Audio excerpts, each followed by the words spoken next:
Je vous invite à prendre une petite cuillère et à goûter et à me faire parvenir vos remarques également. Pourtant, quand arrive le moment de comparer leur glace et une autre sans additifs, ils vont pouvoir se montrer fiers du résultat. Laquelle vous préférez? Celle avec stabilisant. Celle avec stabilisant aussi. Oui, pareil. On dirait une vraie crème glacée. D'accord. Pour eux, il n'y a pas photo. Et pour le consommateur non plus. Mais que trouve-t-on exactement dans ces additifs qui permettent de fabriquer des produits light? Et sommes-nous suffisamment informés sur leur composition?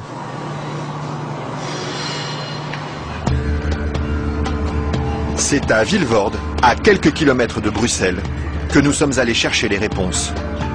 Au bout de cette zone industrielle se cache une usine très discrète, filiale d'un des plus grands groupes chimiques européens. On y fabrique l'un des additifs les plus utilisés par l'industrie, le E441, plus couramment appelé gélatine. Et le responsable commercial de l'usine, Michel Vandenberg, n'est pas peu fier de nous montrer tout ce qu'on arrive à fabriquer avec son produit miracle. Alors je vais vous montrer quelques exemples des principales applications de la gélatine. On a naturellement le secteur alimentaire qui est l'application la plus importante au niveau mondial. Alors, vous avez ici tous les produits gélifiés. Le premier marché pour lui, ce sont les bonbons. Mais on trouve aussi sa gélatine dans des gélules pharmaceutiques, des pellicules photos et même des shampoings.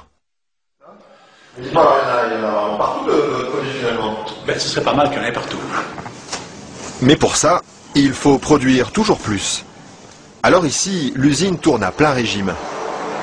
Et la fameuse gélatine de Michel Vandenberg, la voici qui sort, tout au bout de la chaîne.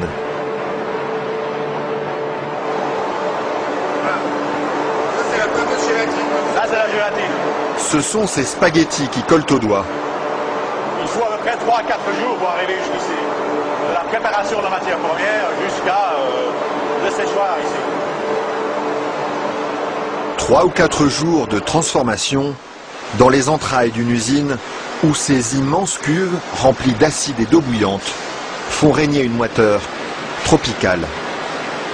Et au milieu de cette atmosphère étouffante, il y a un détail qui frappe le visiteur et qui pénètre jusque dans les locaux les plus protégés de l'usine.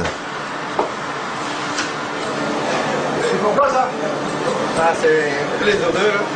Ils sont mauvais les îles? Dépend, ça dépend. Une odeur âcre d'acide et de graisse brûlée qui flotte sur tout le site jusqu'à l'extérieur de l'usine. Et la raison de cette odeur, la voici. C'est la matière première avec laquelle on fabrique la gélatine. Ça c'est la matière première. Nous traitons donc la couenne, la peau de porc. D'accord. De la peau de porc qui arrive par palettes entières dans son usine. Une matière première qui ne lui coûte presque rien et qu'il achète dans toute l'Europe. Ceci vient de Hongrie. Ça vient de Hongrie, d'accord. Voilà. Et tous les jours, près de 150 tonnes de couenne de porc attendent dans ce hangar d'être dévorées par un monstre d'acier au nom évocateur, Dinosaurus.